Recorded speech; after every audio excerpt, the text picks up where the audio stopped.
हां, तर आजचा आपला नवीन टॉपिक कर्व्हिलिनियर मोशन. कर्व्हिलिनियर मोशन काय असतं? आता एखादी समजा हा रस्ता आहे बरं का, हा रस्ता आहे.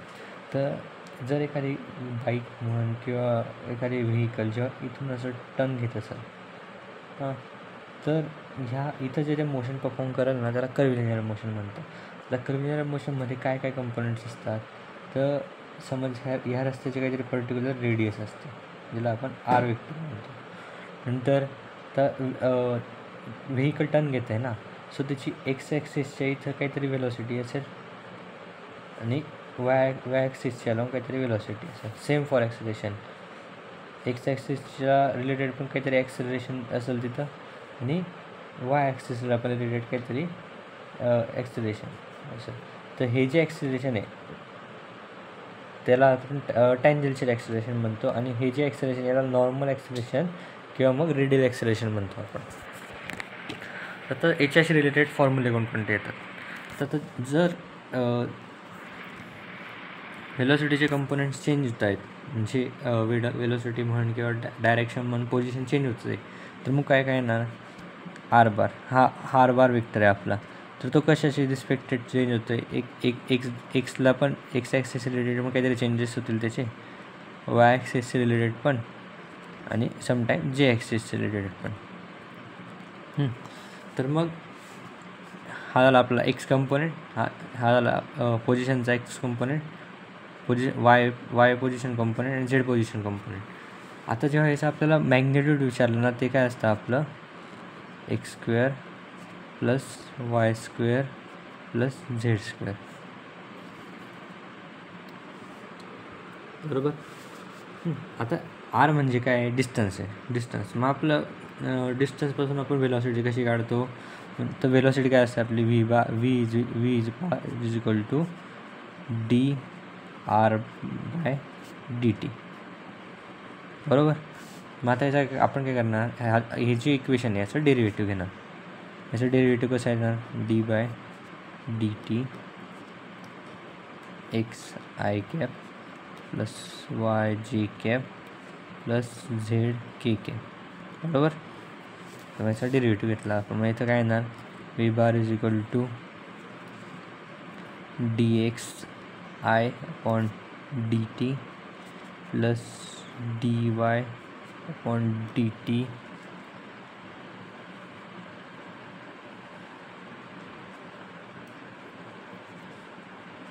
D Y upon D T J plus D Z upon D T K. त्यात याचं ते लक्षात ठेवायचं, जो D X by D T आहे तो आपला वेलॉसिटीचा कंपोनेंट आहे along X direction. D Y by D T जो आहे तो वेलॉसिटीचा कंपोनेंट आहे अलॉंग वाय डायरेक्शन. आणि जो D Z by D T आहे तो वेलॉसिटीचा कंपोनेंट आहे इन झेड डायरेक्शन. आता आपल्याला समजा टोटल वेलॉसिटी पण कशी काढणार आपण? टोटल वेलॉसिटी कशी काढणार आपण? व्ही इज इक्वल टू, म्हणजे ह्या टोटल वेलॉसिटीचं मॅग्नेट्यूड मग काय येणार? ते V x square plus V Y square plus V Z square झालं आपलं फर्स्ट इक्वेशन. ये सेकंड, हे थर्ड आणि हे फोर्थ. म्हणजे ते झालं आपलं वेलॉसिटी. आता पुढे नेक्स्ट आहे ॲक्सिलरेशन. आता ॲक्सिलरेशन पण काय बघितलं आहे आपण? ॲक्सिलरेशन काय असतं? ॲक्सिलरेशन असतं आपलं D V by D T, बरोबर. आता आपला ई बार काय? डी व्ही काय? डी व्हीचा इक्वेशन आपण हे काढले, D X by D T D Y by D T. मग इथं काय करणार आपण? ह्या ज्या व्हॅल्यू आहेत व्ही एक्स, इथं व्ही वाय आणि इथं व्ही झेड, हे सबस्टिट्यूट करणार, म्हणजे ते इझी जाणार आपल्याला. D by D T V X I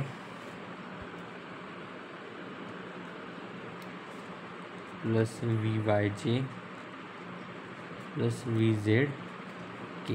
okay, झालं. म्हणून याचा डेरिव्हेटिव्ह घ्यायचा आपण, D V X upon D T I plus D V Y upon D T J plus D Z upon D T K. हे झालं आपलं ॲक्सलेरेशन. परत मग आता हा जो कंपोनेंट आहे तो ॲक्सलेरेशनचा कंपोनेंट आहे अलॉंग एक्स ॲक्सिस, म्हणजे D V X by D T काय आहे acceleration along X axis. D V Y by D T काय येणार acceleration along Y axis. D V Z upon D T काय येणार ॲक्सलेरेशन अलॉंग झेड ॲक्सिस. बरोबर. आता हे इक्वेशन कसं रिराईट करायचं आपण, A bar is equal to A X I plus A Y J plus A Z K. झालं. हे झालं आता आपलं ॲक्सलरेशन. हे झालं इक्वेशन 5. आणि याला आपण याचं मॅग्निट्यूड पण सेमच येणार. A is equal to total acceleration जे असतं A X square plus A Y square plus A Z square. त्याच्यावर आपण एक न्यूमेरिकल सॉल्व करू तुला अजून बेटर अंडरस्टँड. आता बघ आपल्याला कर्व्हिलिनियर मोशन एक प्रॉब्लेम दिला आहे. The position of a vector particle which moves in X Y plane which move is given by over line R is equal to in bracket 3t³ - 4t² I cap plus 0.5 t⁴ j cap metre. Calculate the velocity and acceleration at t is equal to 5 second. आता आपल्याला given काय दिलं आहे radius, म्हणजे जे distance आहे ते दिलेलं आहे आपल्याला, मग ते देऊन घ्यायचं आधी इक्वेशन त्याचं. R bar is equal to 3t³ आता 4t² I cap plus 0.5 t⁴ जे काय. आता यात सिली मिस्टेक कशी स्टार्ट होते बघ. आता सिली मिस्टेक लक्षात घ्या. कधी कधी काय होतं माहिती आहे का, हे जे इक्वेशन्स असतात ना आपण ते लिहिताना इथं दिलेलं वेगळं असतं आणि आपण लिहिताना काहीतरी चुकलं. समजा आता इथं t³ जागी t² लिहिलं जाईल किंवा इथं टीची जी पॉवर असेल ती पर्टिक्युलर पॉवर लिहिली जाणार नाही. सो मग काय होतं आपल्याला काय वाटतं आपण सोडलं तर बरोबर असतं ते आपण जे इक्वेशन कन्सिडर केलं त्याच्यानुसार, पण इथं इक्वेशन काहीतरी वेगळं दिलं होतं ना आपल्याला आणि आपण सॉल्व काहीतरी वेगळं केलं. सो त्यामुळे मार्क जातात आणि ते आपल्याला ती मिस्टेक आपल्याला अंडरस्टँड नाही होत. तर जेव्हा आपण हे असले जिथं पॉवरचे किंवा असे जे क्वेश्चन्स येतात ना तिथं पॉवर लिहिताना चेक करून घ्यायचे, एकदा क्रॉस व्हेरिफिकेशन करून घ्यायचं काय. बरोबर. आता नेक्स्ट काय आता इथं न्यूमेरिकल येऊ परत आपण. त्यांनी काय सांगितलं कॅल्क्युलेट व्हेलॉसिटी. आता आपल्याला पोझिशन दिलं आहे म्हणजे डिस्टन्स दिलं आहे. डिस्टन्सवरून आपण व्हेलॉसिटी कशी काढतो तर डेरिव्हेटिव्ह घेतो. आपण काय करणार V bar is equal to D R by D T. बरोबर. मग आपण व्हॅल्यू सबस्टिट्यूट करणार डीची. D by D T bracket 3t³ - 4t² I cap plus 0.5 t⁴ जे cap. हे झालं आपलं इक्वेशन. आता याचं डेरिव्हेटिव्ह घेणार आपण. तर 3t³ डेरिव्हेटिव्ह काय येणार 9t². बरोबर. मायनस याचा डेरिव्हेटिव्ह घेतलं काय येणार 8t I cap plus 0.5 × 4 × t³ याचा डेरिव्हेटिव्ह आला आपला जे cap. आता हे पूर्ण सॉल्व करून घेऊया आपण. 9t² - 8t I cap plus 2t³ जे cap. आता मी काय बोलत होतो तुला व्हेलॉसिटी कशी राईट करतो आपण. V bar is equal to V X I cap plus V Y J cap. मग जर आपण ह्या दोघी इक्वेशनला कम्पेअर केलं तर आपलं व्ही एक्स काय येणार 9t² - 8t. बरोबर. आणि व्ही वाय काय येणार 2t³. बरोबर. आता त्यांनी काय सांगितलं आहे t = 5 सेकंड ना, मग ते फक्त आपल्याला व्हॅल्यू सबस्टिट्यूट करायची. V X is equal to 9 × 5² - 8t. तर ही व्हॅल्यू येते 185 म्हणजे इथं पण 5 येणार, sorry 185 metre per second easily Vx म्हणजे velocity along x axis. Same आपल्याला velocity along y axis find करायची. वेलोसिटी अलॉंग y ॲक्सिस कशी फाइंड करणार आपण? आपलं व्ही वायचं इक्वेशन काय? आपलं V Y is equal to 2t³ बस. आता टीची व्हॅल्यू काय? 5 सेकंड ना, 2 × 5³ इथे येणार ते 250 मीटर पर सेकंड. ही झाली वेलोसिटी अलॉंग वाय ॲक्सिस. तर टोटल वेलोसिटी कशी काढणार? मग मॅग्निट्यूड घेणार. मॅग्निट्यूड कसं घेणार आपण? √of Vx² प्लस Vy², बरोबर. तर Vx² किती आहे? म्हणजे इथे काय ना 185² प्लस 250². याचं टोटल आन्सर येतं V is equal to 311 metre per second. तर नेक्स्ट आहे ॲक्सेलरेशन. आता आपल्याकडे बघ, वेलोसिटीचं इक्वेशन आलं आहे आपलं. कुठं गेलं? हे आलं आपलं वेलोसिटीचं इक्वेशन. वेलोसिटीवरून आपण ॲक्सेलरेशन फाइंड करू शकतो. तर कसं फाइंड करायचं? तर जेव्हा आपण वेलोसिटीचा डेरिव्हेटिव्ह घेतो तेव्हा आपल्याला ॲक्सेलरेशन म्हणजे a bar is equal to dv bar upon dt. dv bar काय आपला? dv बार काय झाला आपला? हा जे इक्वेशन ते आपलं dv बार आहे. तर म्हणते इथं सबस्टिट्यूट करायचं 90² सॉरी 80i³ माय प्लस 2t³ हे झालं आपलं ए बारचं इक्वेशन. तर ए बारचं मग त्याचा डेरिव्हेटिव्ह घेणार. याचा जर डेरिव्हेटिव्ह घेतला तो काय येणार? 18t मायनस याचा घेतला तर 8t, हा तो क्यूब पुढं आला तो काय येणार मग 6t², बरोबर j². आता इथं पण हे इक्वेशन कम्पेअर करायचं. ए बार काय असतो आपला? ax² xi³ plus ay⁻j². इथं az मेन्शन नाही केलं की XY प्लेन म्हणजे झेड ऑफ 0 झालेला आहे आपलं. तर मग इथं ax काय येणार आपला? ax असणार आपला 18t मायनस 8t.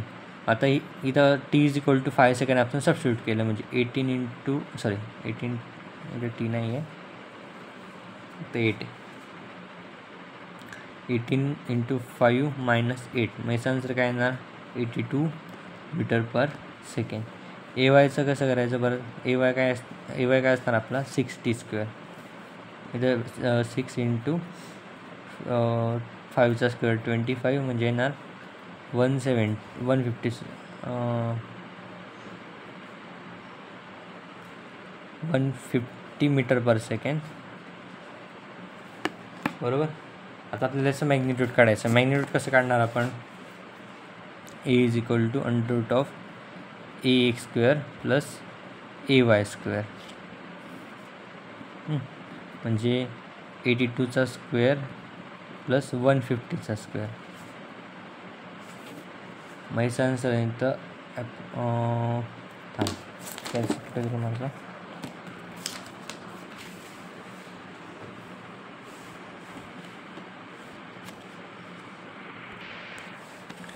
तर त्याचं आन्सर काढायचं ॲक्सेलरेशनचं √of 82² प्लस 150² काय येणार? 170. म्हणजे आपलं टोटल ॲक्सेलरेशन आलं a is equal to 170 metre per second. Okay, second minute लागेल. आता याच्यात अजून एक फॉर्मॅट येतो त्याच्यावर नेक्स्ट प्रॉब्लेम मी आता सेकंड व्हिडिओमध्ये. तर या न्यूमेरिकलमध्ये अजून एक गोष्ट सांगून देतो. जर इथं मेन्शन नाही, इथं या न्यूमेरिकलला तर नाही विचारलं आहे, पण जर त्यांनी कधी विचारलं ना की डायरेक्शन ऑफ वेलोसिटी काढा, तर डायरेक्शन ऑफ वेलोसिटी कशी काढायची? जो डायरेक्शन ऑफ म्हणजे theta v is equal to tan inverse of Vy upon Vx. मग इथं जर डायरेक्शन काढायची म्हटली तर आपलं Vy किती आला आहे? 250 आला आहे ना, आणि Vx किती आला आहे? 185. सो टी येते 53.049 डिग्री. ओके, हा विचारलेला नव्हता इथं, पण कोणत्या पण न्यूमेरिकलमध्ये जर विचारलं तर असं काढायचं असतं. नेक्स्ट फॉर्मॅट असतो याचा कर्व्ह मोशनचा, तो असतो टँजेन्शियल नॉर्मल ॲक्सिलरेशन. आता टँजेन्शियल आणि नॉर्मल ॲक्सिलरेशन काय हे बघायचं. मी काय बोललो होतो, आता हे असं टर्न होणार आहे बरं का, म्हणजे एखादी ऑब्जेक्ट ते असा पाथ फॉलो करणार आहे. सो आता इथं काय होणार माहिती आहे का, त्याची प्रत्येक इन्स्टन्सला पोझिशन चेंज होते, म्हणजे त्याची रेडियस चेंज होते. म्हणजे ह्या पोझिशनला काहीतरी वेगळी रेडियस असेल, या पोझिशनला काहीतरी वेगळी रेडियस असेल, आणि ह्या पोझिशनला सेम फॉर वेलॉसिटी. या इथं काहीतरी वेलॉसिटी वेगळी असेल त्याची, इथं काहीतरी वेलॉसिटी वेगळी असेल, इथं काहीतरी वेलॉसिटी वेगळी असेल, आणि त्याचं काय असेल मग इथं व्ही टी असते, इथं व्ही एन किंवा मग व्ही एक्स व्ही वाय पण म्हणू शकतो त्याला आपण असं. नंतर ॲक्सलेरेशन पण सेम. ॲक्सलेरेशन पण कसं ना, इथं ए टी म्हणजे टँजेन्शियल ॲक्सलेरेशन, आणि हे काय असणार ए एन नॉर्मल ॲक्सलेरेशन किंवा रेडियल ॲक्सलेरेशन. आता ए टी कशासाठी रिस्पॉन्सिबल असतं, टू चेंज अ स्पीड, आणि ए एन कशासाठी असतं, टू चेंज अ डायरेक्शन. हां, आणि हे जे असतं ना, ही जे असतं याला म्हणतो आपण रो. जर ते म्हणजे इक्वेशनच्या फॉर्ममध्ये आलं, म्हणजे 3t² 4t, ते याला म्हणतो आपण आर वेक्टर किंवा मग रेडियल वेक्टर. आणि जे इतर वेळेस आला तर म्हणजे प्रॉपर नंबरच्या फॉर्मॅटमध्ये आला ना, त्याला म्हणतो आपण रेडियस ऑफ कर्वेचर. हे व्यवस्थित लक्षात ठेवायचं. आता टँजेन्शियल ॲक्सिलरेशन काय असतं मग, a t is equal to d V by D t. म्हणजे इथं एकतर ते वेलॉसिटी इन्क्रीज करेल किंवा डिक्रीज करेल ना, मग त्याची final velocity minus initial velocity upon time, त्याला किती वेळात ते चेंज केले, बस तेवढंच. म्हणजे ह्या आला आपला ए टी म्हणजे टँजेन्शियल ॲक्सिलरेशन. ए एन काय असतो आपला, ए एन असतो आपला व्ही स्क्वेअर म्हणजे velocity square upon radius of curvature, बरोबर. आणि टँजेन्शियल ॲक्सिलरेशन ते आपण याच्याने पण फाइंड करू शकतो equation, U is equal to A T V is equal to U plus A T. मग हा फक्त एचा फक्त टँजेन्शियल ॲक्सिलरेशन सबस्क्वेअर, U S is equal to U T plus 1/2 A टीचा स्क्वेअर, आणि V square is equal to U square plus 2 A T S. Okay, तर त्याचे याच्यावर एक न्यूमेरिकल घेऊ आपण. A train enters in a curved horizontal section of a track at speed of 100 km/h and slows down with constant deceleration in 12 seconds. Accelerometer inside deceleration इथे राहिलं term, ती 15 km/h पर्यंत डिसेलरेट झाली आहे. ओके, ते लिहायचं राहिलं होतं. In 12 seconds, an accelerator mounted inside a train records a horizontal acceleration of 2 meter per second square. When train is 6 seconds into a curve, म्हणजे calculate radius of curvature rho for this instant. आता पहिले numerical लक्षात घ्यायचं, काय सांगितलं की train आहे बरं का. समजा आपण हा तिचा पार्ट ड्रॉ केला, तर ती ह्या कर्वला एंटर होताना तिची इथं स्पीड होती 100 km/h बरं का, आणि ती कॉन्स्टंट डिसेलरेट झाली इथपर्यंत, समजा ह्या पॉईंटपर्यंत झाली ती 50 गेली. आणि याला तिला टाईम लागला 12 सेकंड. ओके, डिसेलरेट झाली म्हणजे काय, ॲक्सिलरेशन मायनस झालं आहे. तर आपल्याला पुढे काय करायचं आहे, हे जे नेक्स्ट 6 सेकंद आहे समज ह्या पॉईंटपर्यंत, तर इथं याची याचा रेडियस ऑफ कर्वेचर काय असेल, म्हणजे हे जे सेंटरपासून डिस्टन्स आहे रो, तो किती असेल तो कॅल्क्युलेट करायचा आपल्याला. तर जे युनिट दिले ते km/h मध्ये दिले, सो आपण ते आधी याच्यामध्ये करावं लागतं. सो याची युनिट समज हा पॉईंट आपण ए देऊ आणि हा पॉईंट बी देऊ, बरोबर. इथं व्ही काय येणार,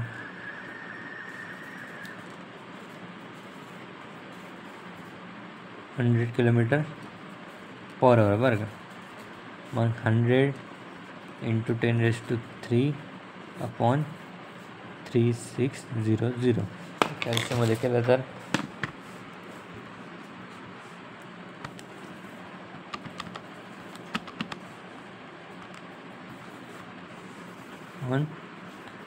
3600, that is 27.77 meter per second.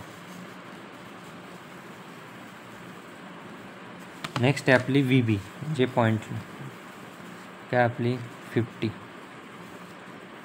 km/h. 50 किती येणार मग आपलं 50 × 10⁻³/3600. इथं कॅल्शियम टाकल्यावर त्याचा आन्सर येतं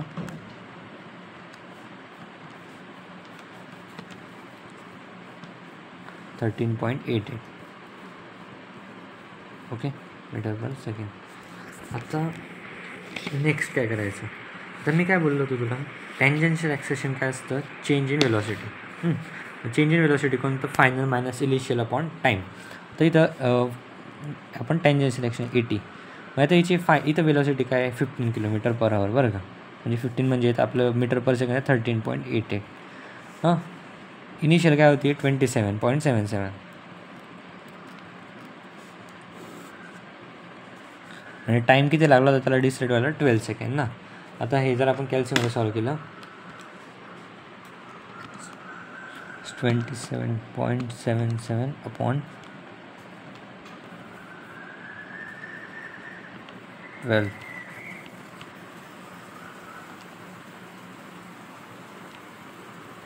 -1.55.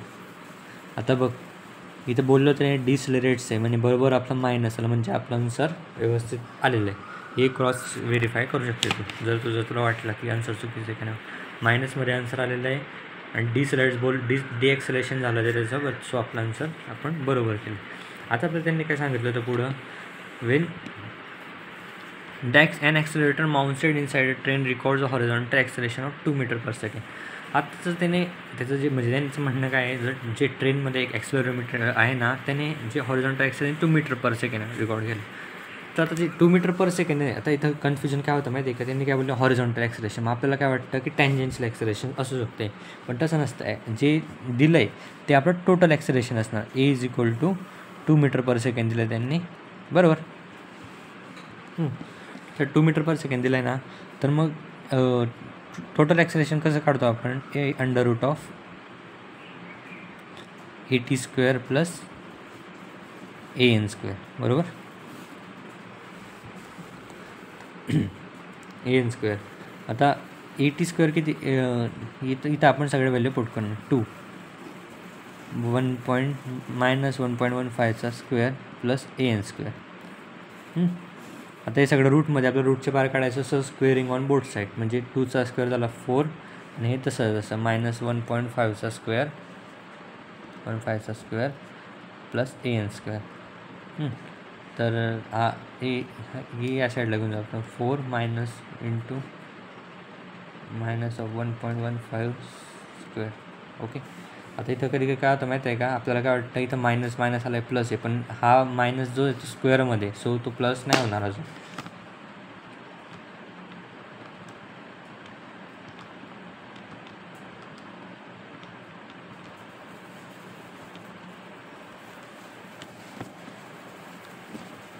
तर याला आपलं AN² आला आपला 2.26 m/s². याचाच आपण रूट काढणार, तर तो येतो 1.6, म्हणजे AN आला आपला 1.36 m/s². हे इथं आहे नाही ना, इथं आला m/s². ओके. तर नेक्स्ट स्टेप काय आपली, रेडियस ऑफ कर्वेचर फाइंड करायचं ना आपल्याला. तर रेडियस ऑफ कर्वेचर कसं फाइंड करणार आपण, रेडियस ऑफ कर्वेचर काय जे फॉर्म्युला काय आपला V² ना, V². तर V काय असतं इथं, V जो आहे ना, टोटल मॅग्निट्यूड ऑफ वेलॉसिटी, म्हणजे अलॉंग X ॲक्सिस पण अलॉंग Y ॲक्सिस पण जे त्याचं हे असेल तर ते आपलं असतं V². मग V² कसं काढायचं असतं,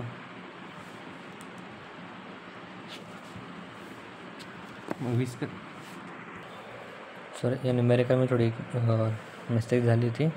हा जो पॉईंट आहे हा VC येणार आपला, आणि आपल्याला त्यांनी काय सांगितलं ह्याचे 12 सेकंड आहे ना, तर नेक्स्ट 6 सेकंडसाठी नाही, तर ह्या इथं जे एवढं जे 6 सेकंड होतं त्याच्यासाठी. सो हा आपला पॉईंट VC आहे. एवढं नोट करून घेशील फक्त, सॉरी त्याच्यासाठी कन्फ्युजन नको करून घेऊ.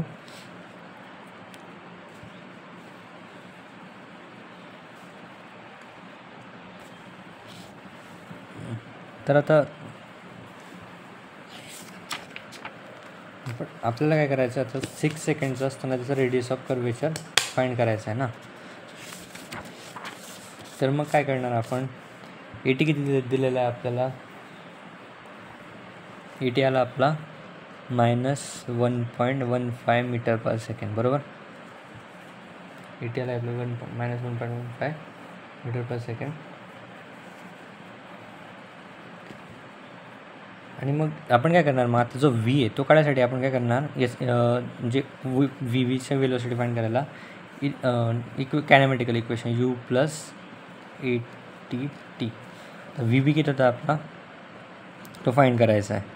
यू किती होतं, मग आता ट्रेन कितीची स्पीड एंटर झाली ती 100 किलोमीटर. 100 म्हणजे किती, 27.77 मीटर पर सेकंड. टँजन्शियल ॲक्सेलेरेशन किती आपलं -1.15.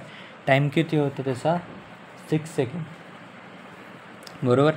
हे जर कॅल्सीमध्ये आपण सॉल्व केलं तर व्ही बी किती येणार आपलं त्या particular इन्स्टन्सला, 20.84 metre per second. Okay, हे झालं व्ही बी आला आपला. आता मग आपल्याला काय करायचं, ए एन फाइंड करायचं आहे. मग ए एन पर्टिक्युलर ह्या इन्स्टन्ससाठी व्ही बीला फाइंड करायचं आहे ना. मग आपला ए एन किती आला होता, ए एन आपल्याला फाइंड करायचं आहे.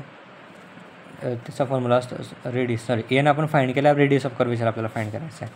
सो हा रेडियस ऑफ कर्वेचर इथं गेला v²/an. इथं काय ना 20.84चा स्क्वेअर अपॉन ए एन किती आला होता आपला 1.636. सो आता मग याचा आन्सर काय ना,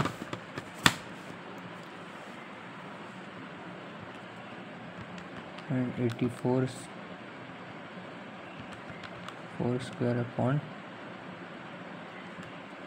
1.636. त्याचा आन्सर येतं rho is equal to 265.46 metre. Okay, so ते एक मिस्टेक तेवढी अंडरस्टँड करून व्यवस्थित माझ्याकडनं झालेली. बाकी आपले आन्सर वगैरे याच्यामध्ये तर काही चेंज नाही होणार, फक्त ते व्हेलॉसिटी जेव्हा कळालं मला की काहीतरी जम्बलिंग होतं इथं, सो मी ते फाइंड केलं. बाकी न्यूमेरिकल आपलं व्यवस्थित आहे, त्याच्यात काही चेंजेस नाही.